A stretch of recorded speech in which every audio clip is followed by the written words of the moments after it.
గత 5 సంవత్సరాలుగా ఈ ప్రాజెక్టు మెయింటెనెన్స్ చేస్తున్నా ఈ రోజు ఈ ప్రమాదం వచ్చేదే కాదు. జగనన్న గారు గత 5 సంవత్సరాలుగా ముఖ్యమంత్రిగా ఉన్నారు. జగనన్న గారు రాజశేఖర రెడ్డి గారి ఆశయాలను నిలబెడుతున్నానంటున్నారు. కానీ సమాధానం చెప్పాల్సిన విషయం ఏమిటంటే రాజశేఖర రెడ్డి గారు 750 కోట్లు పెట్టి ఈ ప్రాజెక్టును కడితే మీరు కనీసం సంవత్సరానికో లేకపోతే 2-3 సంవత్సరాలకు ఒకసారో 2 కోట్లో 4 కోట్లో రిలీజ్ చేసిన ఈ మెయింటెనెన్స్ పనులు జరుగుతాయి. కానీ రాజశేఖర రెడ్డి గారు 700 కోట్లు పెట్టి ప్రాజెక్టు కడితే మీకు కనీసం ప్రాజెక్టు మెయింటైన్ చేసే ఇంగితం కూడా లేదు అంటే మరి మీరు రాజశేఖర రెడ్డి గారి ఆశయాలను ఎలా నిలబెడుతున్నారో వైసీపీ నాయకులు సమాధానం చెప్పాలి.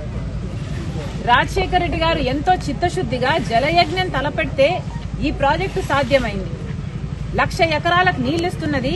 ఒంగోలు పట్టణంతో సహా చుట్టుపక్కల మండలాలకు తాగునీరు కూడా ఇస్తున్నది.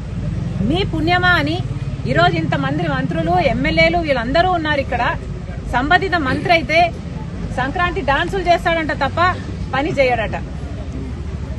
ఇక్కడ ఏ మాత్రం మెయింటెనెన్స్ ఉన్నా ఈ ప్రమాదం జరుగుండేది కాదు. ఈరోజు ఒంగోలు పట్టణం సైతం మంచినీళ్లు రావటం లేదు.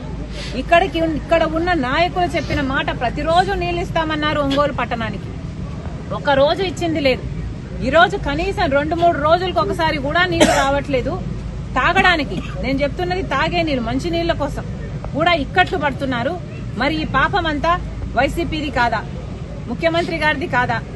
వైసీపీ సమాధానం చెప్పాలి. రాజశేఖర రెడ్డి గారి ఆశయాలను కోసం మేము నిలబడ్డాము, రాజశేఖర రెడ్డి గారి సంక్షేమ పాలన మేము అందిస్తున్నామని చెప్పుకుంటున్న మీరు కనీసం రాజశేఖర రెడ్డి గారు కట్టిన ప్రాజెక్టును మెయింటెనెన్స్ కూడా మీరు చేయకపోతే మీరు ఎలా వారసులు అవుతారు?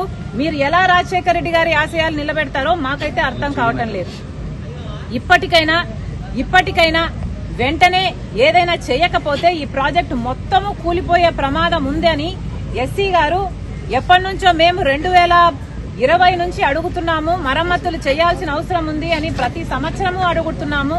కానీ ప్రభుత్వం పట్టించుకోవట్లేదు అంటున్నారు. ఏ సంవత్సరానికి ఆ సంవత్సరం 1 కోటి రూపాయలు ఇచ్చినా 2 కోట్లు ఇచ్చినా ప్రాజెక్ట్ మెయింటెనెన్స్ అయిపోయేది, ఈ ప్రమాదం వచ్చుండేది కాదు అని ఎస్సీ గారే చెప్తున్నారు. ఎస్సీ గారు చెప్తున్న ఇంకొక విషయం ఏమిటంటే 10 కోట్లు ఇచ్చినా కూడా ఈ రోజు చేయాల్సిన మరమ్మతులైతేనేమి రీప్లేస్మెంట్లు అయితేనేమి చేసుకుంటే ప్రాజెక్టు నిలబడుతుంది. లేకపోతే ఈ ప్రాజెక్టు నిలబడే అవకాశమే లేదు, మొత్తం నాశనం అయిపోతుంది, అసలు ప్రాజెక్టు కట్టి కూడా వృధా అయిపోతుంది అని చెప్తున్నారు. కనీసం ఇప్పుడైనా కళ్ళు తెరవండి. వెంటనే చేయాల్సిన పనులు ఇప్పుడు అంటున్నారు. మిర్చి పంట వేసుకున్నామమ్మా, ఇంకో పంట వేసుకున్నాము, మాకు ఇబ్బందులు వస్తాయి, ఫిబ్రవరి మార్చి నెలలో మాకు చాలా ఇబ్బందులు కలిగే అవకాశం ఉంది అని